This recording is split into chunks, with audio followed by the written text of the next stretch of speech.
So hey guys, welcome back to another novel explanation of Renegade Immortal and I hope कि तुम लोग बहुत ही ज्यादा अच्छे और मजे में होंगे। वीडियो में आगे बढ़ने से पहले तुम जानते हो तुम्हें क्या करना है। हाँ जी, अगर इससे पहले का एपिसोड अभी तक चेकआउट नहीं किया है तो पहले जाओ और जाके उसे देख लो, वरना यहाँ तुम्हें कुछ समझ नहीं आने वाला। और अगर तुमने देख लिया है तो बिना किसी देर के आज के इस वीडियो को शुरू करते हैं। सो होमीज, जैसा कि मैंने लास्ट चैप्टर में देखा था जहाँ पे वांगन का सामना उस घोस्टली फिगर से हो जाता है और बेसिकली वो यहाँ पर उस ओल्ड मैन को कंट्रोल करते हुए वांगन से फाइट करता है। वांगन समझ आता है कि फिलहाल ये इससे फाइट नहीं कर सकता, इसी वजह से वांगन रेड ब्लड सोल पिल का यूज करते हुए खुद की बॉडी को सेल्फ डिस्ट्रक्ट करके न सिर्फ उस ओल्ड मैन को खत्म कर देता है बल्कि यहाँ जो ब्लैक टावर था उसे भी पूरी तरीके से कोलैप्स करवा देता है। लेकिन रेड ब्लड सोल पिल को यूज करने की वजह से वांगन दोबारा से अपीयर होता है और अब वो वांगन बिना किसी चीज की परवाह किए बस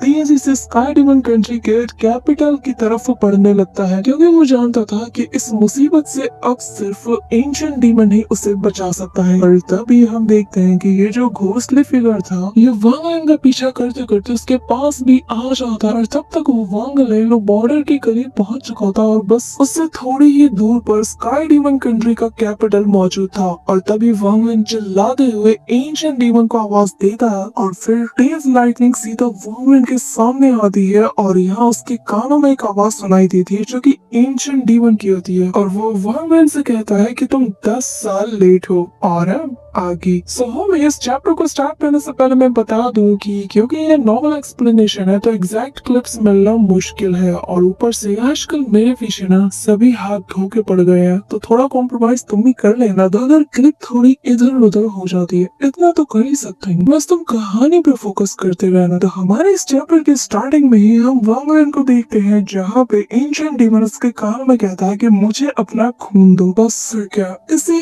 एक वर्ड के साथ हम देखते हैं कि वांगन के बॉडी के जो पोर्स होते हैं ना उनमें से एक लार्ज अमाउंट में खून निकलना शुरू हो जाता है और वांगन के सामने एक ह्यूमन शेप का फिगर बनने लगता है जिसके अंदर उस एंशिएंट डीमन की जो कॉन्शियसनेस होती है वो समा जाती है। अब इतना ज्यादा खून निकल जाने की वजह से वांगन बुरी तरीके से कमजोर पड़ जाता है। वो इमीडिएटली कुछ पिल्स लेकर वहाँ पर कल्टीवेट करने बैठ जाता है। अब यहाँ पर हम देखते हैं कि वांगन के सामने जो बॉडी प्रिपेयर हुई थी उसके 2 हॉर्न्स निकल आते हैं और वो दिखने में बहुत ही ज्यादा कूल लग रहा था। साथ ही उसकी आंखों में डेमोनिक लाइट भी हमें नजर आती है। यहाँ में हम देखते हैं कि उस एंशिएंट डेविल की वो जो सोल थी वो यहाँ पर इसे कहने लगती है कि अच्छा तुम मुझे रोकोगे, जिस पर एंशिएंट डीमन कहने लगता है कि भला मैं तुमसे क्यों डरूं और मैं तुम्हें क्यों नहीं रोक सकता। मुझे अच्छे से पता है कि तुम एंशिएंट डेविल की 9 स्कैटर्ड सोल पीसेस में से एक हो। अब ये जो इन दोनों के बीच कॉन्वर्सेशन चल रही थी ना ये एंशिएंट गॉड वाली थी और जैसा कि तुम्हें और मुझे पता ही है कि वांगन का ओरिजिन क्या है। यहाँ पर जैसे एंशिएंट गॉड की लैंग्वेज वांगन के कानों में जाती है ना बंदे के कान उसी वक्त खड़े हो जाते हैं और आंखें खुल जाती हैं। अब यहाँ पे हम देखते हैं कि वो जो एंशिएंट डेविल था जिसकी शक्ल लिंग पियानो जैसी मिलती थी, अचानक से उसके पीछे उसी का एक बहुत बड़ा इल्यूजन अपीयर हो जाता है कि तभी इसे देखते साथ ही यहाँ पर ये जो एंशिएंट डीमन है वो अपने हाथों को थोड़ा सा वेव करता है जिस वजह से लार्ज अमाउंट में यहाँ पर डेमोनिक फॉग गैदर होने लगती है और अब ये तेजी से इसके साथ आसमान की तरफ बढ़ने लगता है और अब एंशिएंट डीमन और एंशिएंट डेविल के बीच में एक घमासान बैटल शुरू हो जाती है। यहाँ पर इनके बीच वो घमासान युद्ध होता है कि नॉर्मल बंदा तो अपनी आंखों से देख भी नहीं पाता, पर यहाँ पर स्काई डीमन कंट्री के आसमान में कभी डेमोनिक एनर्जी नजर आती है तो कभी यहाँ पर डेविलिश फ्लेम देखने को मिलती है और हम वांगन को देखते हैं जो कि एक जगह बैठ के कल्टीवेट कर रहा था लेकिन उसकी आंखें आसमान की तरफ ही देखे जा रही थी और वो बादलों को चीरते हुए उन घने फॉग के बीच में इन दोनों की बैटल को बहुत ही अच्छे से देख पा रहा था। और ये जो स्पेल जो मूव्स यूज कर रहे थे उसे देखकर वांगन के माइंड में जो एंशिएंट गॉड टूसी की जो मेमोरीज थी जो कि वांगन के माइंड में कहीं दब चुकी थी या धुंधली पड़ चुकी थी, अचानक से वो सभी कुछ रिवील होने लगती है। वो सारे स्पेल्स जो कि एंशिएंट गॉड टूसी के हैं वो सारी चीजें वांगन को इस वक्त समझ में आने लगी थी। अपना वांगन उन्हें और ज्यादा एक्साइटमेंट के साथ देखने लगता है, इवन कि वो तो कल्टीवेट करना छोड़ के एक के बाद एक हैंड साइन बनाते हुए सील्स को क्रिएट करने लगता है, जैसे कि वो उन स्पेल्स को समझ रहा हो। हालांकि इस मोमेंट पर एक मिस्टीरियस सा कनेक्शन वांगलिन अपनी ओरिजिनल सोल के साथ फील कर पाता है, और उसका ओरिजिनल सोल यानी कि उसकी जो ओरिजिनल बॉडी है, जो कि यहाँ से हजारों किलोमीटर दूर एक छोटे से प्लेनेट के बिल्कुल कोर में मौजूद थी, अचानक से वो अपनी आंखें खोलती है। वांगलिन के फोरहेड के पास ये जो मार्क था ना, ये भी फ्लिक करने लगता है, जिसके साथ ही ओरिजिनल बॉडी के जो हाथ होते हैं ये भी यहाँ पे सील्स को क्रिएट करते हुए स्पेल को कास्ट करते हैं, और जैसे ही अपने बाहें फैलाता है ये कहता है अब्सॉर्ब, और हम देखते हैं कि इस प्लेनेट के कोर के अंदर मौजूद यहाँ की जितनी भी स्पिरिचुअल एनर्जी थी वो ओरिजिनल बॉडी के द्वारा अब पूरी तरीके से अब्सॉर्ब कर लिया जाता है।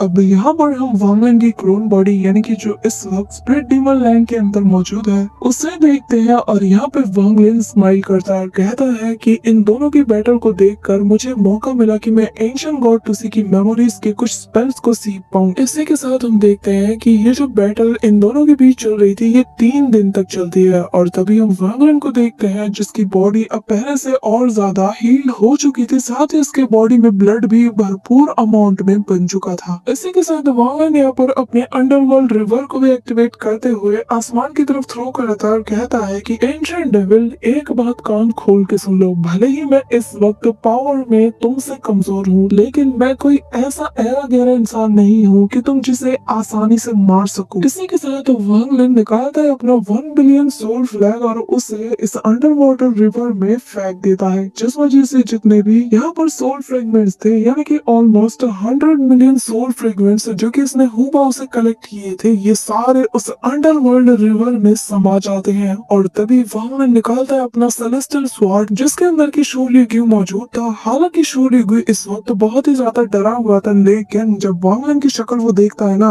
भाई की हिम्मत नहीं होती कि वो इसे रिफ्यूज करे। और तभी शोर्युग्यू अपने दिल में उसी स्पॉट स्प्रिट के बारे में सोचता और कहने लगता है कि वैसे भी मुझे स्काई डीमन कंट्री में तो लौटना ही है, मैं मेरे महबूबा से 10 साल नहीं मिला, न जाने वो मेरे बिना कैसी होगी, और अगर मुझे वहाँ उसके पास जिंदा सही सलामत जाना है तो मुझे आज यहाँ पर इसका साथ तो देना ही पड़ेगा। और हम देखते हैं कि इसी विल के साथ शोर्युग्यू भी अंडरवर्ल्ड रिवर में समा जाता है, जिसके बाद वांगलिन निकालता है अपना हाफ मून प्लेट और इसे भी अंडरवर्ल्ड रिवर में थ्रो कर देता है। यहाँ पर बारी बारी से वांगलिन अपने सारे जितने भी मिस्टीरियस और पावरफुल ट्रेजर्स थे, फिर चाहे वो सोल लैशर हो, गॉड स्लेइंग वॉर कैरियर या फिर वो मिस्टीरियस सा स्क्रोल, वांगलिन सभी को इस अंडरवर्ल्ड रिवर में थ्रो कर देता है, जिस वजह से वो पावरफुल एक फोर्स अंडरवर्ल्ड रिवर से क्रिएट होती है कि पूरा आसमान इससे कांप उठता है। पर तभी वांगलिन अपने 1,30,000 से ज्यादा जो स्लॉटर एनर्जी उसके अंदर मौजूद थी वो उन सभी को लाइफ फोर्स स्टील में कन्वर्ट करके खुद को उसके जरिए से प्रोटेक्ट करता है, और इसी के साथ वांगलिन हवा में तेजी से फ्लाई करता है। साथ ही वो अपने अंडरवर्ल्ड रिवर जिसके अंदर उसने सब कुछ समा दिया था, अचानक से ये सारी चीजें मिलकर एक गोल्डन लाइट में बदल जाती है, जिसे कि वांगलिन अपने हाथों में थाम कर आसमान की तरफ बढ़ना शुरू कर देता है। इसी दौरान हम यहाँ पर एंशिएंट डेविल और एंशिएंट डीमन की फाइट देख रहे थे, जहाँ पर एंशिएंट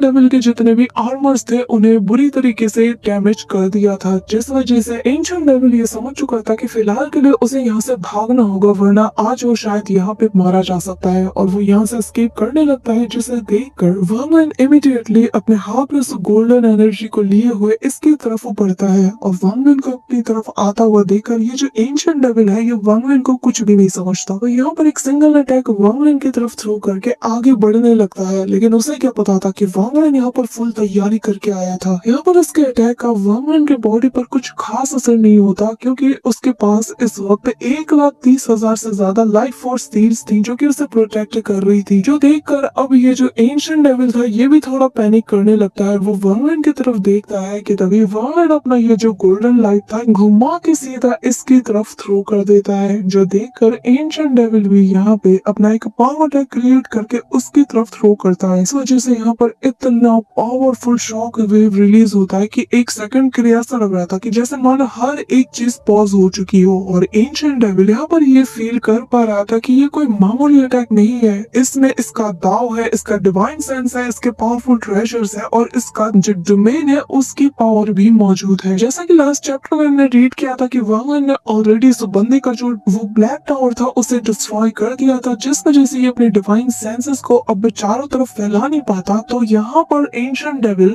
इस चीज के चलते अपने ज्यादातर स्पेल्स का यूज नहीं कर पा रहा था कि तभी हम देखते हैं कि एंशिएंट डीमन वांगलन की तरफ देखकर स्माइल करता है और वो यहाँ पर अपनी डिमोनिक एनर्जी का यूज करके अब इस एंशिएंट डेविल को ट्रैप करने लगता है और हम देखते हैं कि ये देखकर एंशिएंट डेविल को और ज्यादा गुस्सा आता है। लेकिन तभी ये जो एंशिएंट डेविल था ये इस लार्ज मैन के आईब्रो से बाहर निकल और ये जो डेविल है ये उस लार्ज मैन के आईब्रो के जरिए से बाहर निकलता है। क्योंकि अब इसके पास कोई रास्ता नहीं था तो उसे ये बॉडी छोड़नी ही पड़ेगी और हम देखते हैं कि वो निकलते साथ ही चिल्लाते हुए कहता है कि बेइलुओ, अगर तुमने मुझे यहाँ पे मार दिया तो एक बात याद रखना, मास्टर कभी भी तुम्हें इस चीज के लिए माफ नहीं करने वाली। के बाद हम देखते हैं कि उस जायंट से मैन की बॉडी से वो आर्मर भी बाहर निकल जाता है और जिसके अंदर ये समा जाता है और यहाँ से एस्केप करने लगता है। और इस एंशिएंट डेविल की मन में फिलहाल यही चल रहा था कि जब तक मेरे पास मेरा आर्मर सही सलामत है मैं वापस से किसी बॉडी को रिकवर कर लूंगा और एक नई बॉडी के साथ वापस से फाइट करने आऊंगा,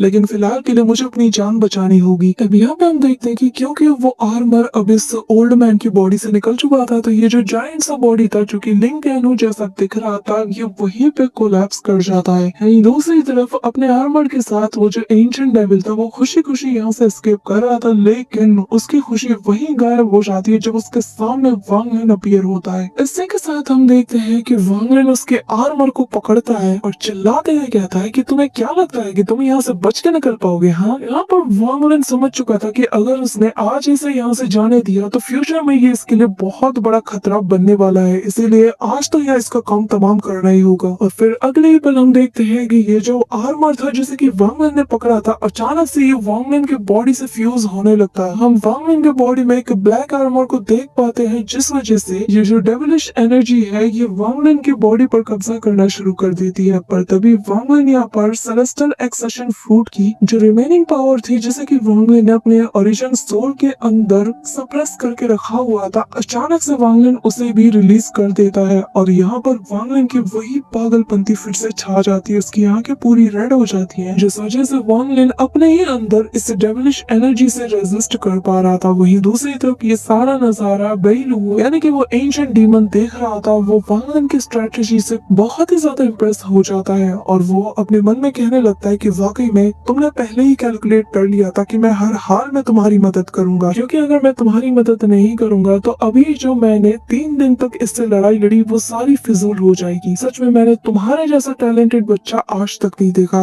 ये कहते साथ ही एंशिएंट डीमन पकड़ता है वांगलन को, साथ ही उस जायंट सी बॉडी को जो कि इस वक्त कोलैप्स कर चुकी थी लेकिन वो मरी नहीं थी, और इन दोनों को पकड़ते साथ ही वो तेजी से ड्रैगन लेक की तरफ बढ़ने लगता है जो कि स्काई डीमन सिटी के आउटसाइड में मौजूद थी। इसी दौरान सीन शिफ्ट होता है और हमें बहुत दूर एक प्लेनेट यानी कि रैंक 7 के कल्टीवेशन प्लेनेट कंट्री तियानियन के पास मौजूद एक प्लेनेट ब्लड स्टार का सीन दिखाया जाता है। कुछ जगह पर हम एक लड़की को भागता हुआ देखते हैं और ये लड़की और कोई नहीं बल्कि जिगज़िऊ है और इसके पीछे 3 औरतें पड़ी हुई थी और ये तीनों जिगज़िऊ को चिल्लाते हुए कहते हैं कि आज हम तुम्हें नहीं छोड़ेंगे, तुम्हारी हिम्मत कैसी हुई हमारे जो जूनियर सेक्ट मास्टर है उनके होली ट्रेजर को चुराने की। हेवनली वाटर सेक्टर तुम्हें कभी भी इसके लिए माफ नहीं करेगा और तुम्हें क्या लगता है कि तुम यहाँ से भाग सकती हो? यहाँ तक कि ये जो प्लेनेट तुम देख रही हो जो कि प्लेनेट तियानियन है इससे भी हमारे बहुत अच्छे रिलेशंस है, तो तुम कहीं पे भी बच के नहीं जा सकती। साथ ही हम यहाँ पे जिगज़िऊ को देखते हैं जहाँ पर उसके एक्सप्रेशंस भी बदल जाते हैं क्योंकि वो भी जानती है कि उसके पास ज्यादा टाइम नहीं है। साथ ही हमें पता चलता है कि इसकी बॉडी में पॉइजन को भी दिया गया है जिस वजह से जिगज़िऊ की हालत यहाँ पे बिगड़ने लगती है। फिर जिगज़िऊ खून की उल्टियां भी करती है और अब वो तेजी से सीधा ब्लड स्टार की तरफ बढ़ने लगती है और यहाँ के एटमॉस्फेयर को भेदते हुए सामने एक बहुत बड़ा सा रेड पवेलियन देखती है जिसकी तरफ ये तेजी से बढ़ती है। साथ ही अनकॉन्शियस भी हो जाती है, पर तभी दूर से यहाँ पर एक रेड रॉब पहने हुए बंदे को हम देखते हैं जो कि और कोई नहीं बल्कि रेड स्टार के रूलर यानी कि याओ जिगज़िऊ का फादर ब्लड एंसेस्टर है। और वो यहाँ पर जैसे ही 3 औरतों को देखते हैं तो वो अपने पावर्स का यूज करके उन्हें पीछे हटने पर मजबूर कर देते हैं, जो देखते साथ ही उनमें से एक चिल्लाते हुए कहती है कि हम 5 एलिमेंट प्लेनेट के द हेवनली वाटर सेक्टर के डिसाइपल्स हैं और हम यहाँ पर एक ट्रेडर को पकड़ने आए हैं, इसीलिए उम्मीद करते हैं कि जो सीनियर है वो हमें रोकेंगे नहीं। और ब्लड एंसेस्टर को कहाँ इससे फर्क पड़ने वाला था, वो एक ही सिंगल अटैक से इन तीनों को ब्लड स्टार से दूर फेंक देता है। अभी यहाँ पर वो जिगज़िंग के पास जाकर कहता है कि आखिर तुम हो कौन? यहाँ पर जिगज़िंग तो इसके पावर्स को देखकर ही शॉक्ड हो जाती है और फिर कहने लगती है कि मेरा नाम जिगजिन है, मैं एक रैंक 6 के कल्टीवेशन प्लेनेट सुजाकू से यहाँ आई हूँ। इसी के साथ सीन शिफ्ट होता है और हमें इतने टाइम बाद सुजाकू प्लेनेट का सीन दिखाया जाता है, जहाँ पर हम जो कंट्री के अंदर मौजूद द क्लाउड स्काई सेक्ट का सीन देखते हैं, जहाँ पे हमें पता चलता है कि असल में ये जो कंट्री जो है ये अब एक रैंक 4 की कल्टीवेशन कंट्री बन चुकी है और जिसे कि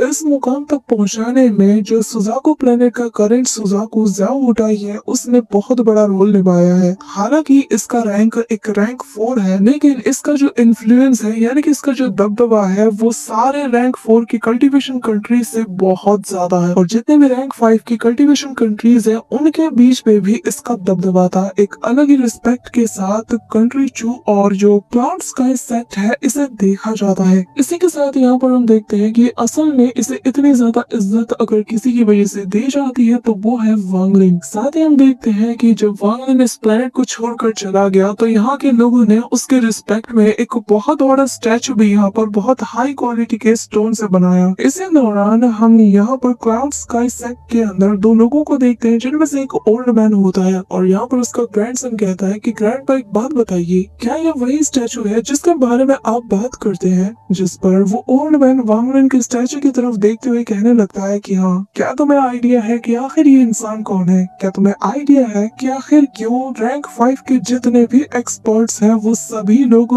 यहाँ हमारे इस चू कंट्री की इतनी ज्यादा रिस्पेक्ट करते हैं? क्या तुम्हें आइडिया भी है कि चू कंट्री इस पूरे सुजाकू प्लेनेट में इतना ज्यादा महत्व क्यों रखती है? अगर आसान शब्दों में जवाब दो तो वो है सिर्फ इस एक इंसान की वजह से, यानी कि सिर्फ एक इस स्टैचू की वजह से। जिस पर ये ग्रैंडसन कहता है कि पर ग्रैंडफादर आखिर एक स्टैचू की वजह से इतना ज्यादा कोई भी इन्फ्लुएंस कैसे हो सकता है? इस पर उसका ग्रैंडफादर वांगलिन के बारे में उसके सारे कारनामे इसके सामने खोल के रख देता है और कहने लगता है कि मैं जिसके बारे में तुम्हें बता रहा हूँ, हालांकि वो इस प्लेनेट को छोड़ के बहुत साल पहले जा चुका है और तब से किसी ने भी उसे नहीं देखा, लेकिन रूमर्स का कहना है कि उसने 200 साल तक इस जगह पर कल्टीवेट किया। उसने बहुत सा नाम भी कमाया, इवन कि उसने अकेले ही पूरी की पूरी जो टैंक फैमिली है उसे मौत के घाट उतार के इस पूरी कंट्री को एक ग्रेवयार्ड बना दिया। उसने सी ऑफ डेविल्स में एक कंप्लीट मेस को भी क्रिएट किया, साथ ही उसने एक बहुत ही खूबसूरत लेडी की वहाँ पे जान भी बचाई। रूमर्स तो ऐसा भी कहते हैं कि वो सेलेस्टियल रियलम में गया और वहाँ पर उसने रेड बटरफ्लाई के आर्म को भी काट दिया। उसने तो लूमई और क्यांग फैंग को भी बैटल में हरा दिया और जो सोल रिफाइनिंग सेक्ट के दूतिया ने उसे अपने मास्टर के रूप में एक्सेप्ट भी किया। जायंट डीमन क्लैन के एंसेस्टर को उसने मारा और यहाँ तक कि सुजाकू क्रिस्टल को हासिल करने वाला सुजाकू टॉम के अंदर वो पहला बंदा बना। वो चाहता तो वो इजीली सुजाकू प्लेनेट का सुजाकू बन सकता था, लेकिन उसने इस टाइटल को रिफ्यूज करते हुए ज़ाओ वुटाई को ये मौका दिया। शायद अब तुम समझ गए होगे कि क्यों हमारा जो करंट सुजाकू यानी कि सुजाकू ज़ाओ वुटाई यहाँ पर आकर बहुत ही रिस्पेक्ट के साथ इस स्टैचू को देखते हैं। यहाँ पर वांगलिन के बारे में इतनी सारी रोमांचक कहानियों के बारे में सुनकर ये जो बच्चा था ये बहुत ही ज्यादा एक्साइटेड हो जाता है और इसी एक्साइटमेंट के साथ वो अपने ग्रैंडपा से कहता है कि ग्रैंडपा, मैं भी फ्यूचर में बड़ा होकर इसके जैसा बनना चाहता हूँ, बताइए आखिर इसका नाम क्या है और ये कहाँ गया? जिसपे उसका ग्रैंडफादर कहते हैं कि इसका नाम था वांगलिन और किसी को नहीं पता कि आखिर वो कहाँ गया और तुम्हारा ग्रैंडफादर भी एक बार इस बंदे से डील कर चुका है। इसी के साथ हम काफी अरसे बाद लिटिल व्हाइट और जोरू को देखते हैं, जहाँ पर जोरू भी उस स्टैचू के पास आकर उस स्टैचू से कहने लगती है कि अंकल, मैं अब कोर फॉर्मेशन में पहुंच चुकी हूँ, मैं बहुत जल्दी पहुंच रही ना। और ग्रैंड बताइया ने मुझसे कहा है कि एक बार मैं नैनसन सोल स्टेज पे पहुंच जाऊँ तो वो मुझे वो पैक देंगे जो कि आप मेरे लिए छोड़ के गए हैं और मैं प्रॉमिस करती हूँ कि मैं नैनसन सोल स्टेज पे तो पहुंच के रहूंगी। इस दौरान यहाँ पे ग्रैंड बताई भी आ जाते हैं और जिसे देखते साथ ही जोरू कहने लगती है कि ग्रैंड बताइया, आपको पता है मैं अपने रास्ते में अंकल सुजाकू से मिली थी और उन्होंने मुझसे कहा कि मुझे माउंट सुजाकू में आकर कल्टीवेट करना चाहिए, इससे मेरी कल्टीवेशन और ज्यादा फास्ट हो जाएगी और मैं बस यहाँ पर आपको और अंकल वांग को गुड बाय कहने के लिए ही आई हूँ।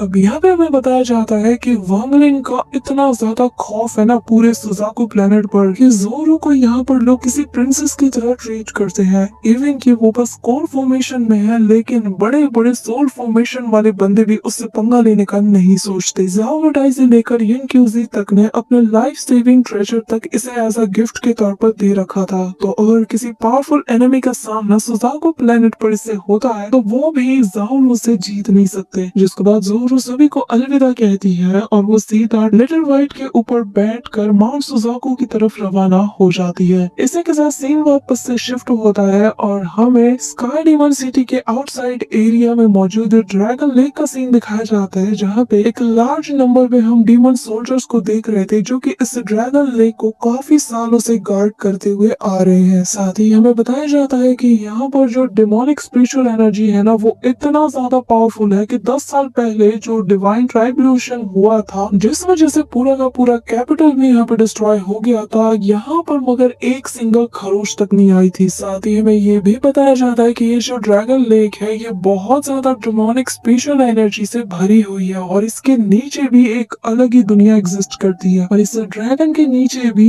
एक बहुत जायंट सा स्टैचू मौजूद था जिसे कि एंशिएंट डीमन का स्टैचू भी कहा जाता है, क्योंकि वो उसी के जैसा दिख रहा था। इसी के नीचे हम वांग लन को भी बैठा हुआ देखते हैं जो कि लोटस पोजीशन में बैठा था। साथ ही यहाँ पर हम उस ओल्ड मैन की बॉडी को भी देखते हैं जिसे कि जो एंशिएंट डीमन है वो लेके आया था। और हम देखते हैं कि धीरे धीरे करके जैसे जैसे डिमोनिक एनर्जी वांग लन के बॉडी के अंदर एंटर होती है तो वांग लन की बॉडी यहाँ पे कांप उठती है। यहाँ पे हम देखते हैं कि जो उसके बॉडी के अंदर वो एंशिएंट डेविल था जिसने कि वांग लन के ओरिजिन सोल को कब्जा करने की कोशिश किया था, वो भी इस वक्त काफी हद तक डैमेज हो चुका था और इतना ज्यादा डैमेज कि वो कोमा में पहुंच चुका था। साथ ही हम देखते हैं कि वांग लन का मकसद सिर्फ उसे सप्रेस करना नहीं बल्कि उसे डिवोर करने का था। इसी के साथ हम देखते हैं कि काफी महीने बीत जाते हैं लेकिन वांग लन फिर भी इसे कम्प्लीटली डिवोर नहीं कर पाता। और ये सब कुछ अगर किसी की मदद से हो पा रहा था तो वो था एंशिएंट डीमन। साथ ही उसकी मदद से वांग लन इस एंशिएंट डेविल की ये जो सोल थी, वांग लन इसके ऊपर अपना एक इम्प्रिंट भी बनाने में कामयाब होता है, लेकिन ये ज्यादा पावरफुल नहीं होता। लेकिन जैसे जैसे ये वक्त बीतता जाएगा और वांग लन इस इम्प्रिंट को और ज्यादा पावरफुल बना देगा तो वो एट द एंड इस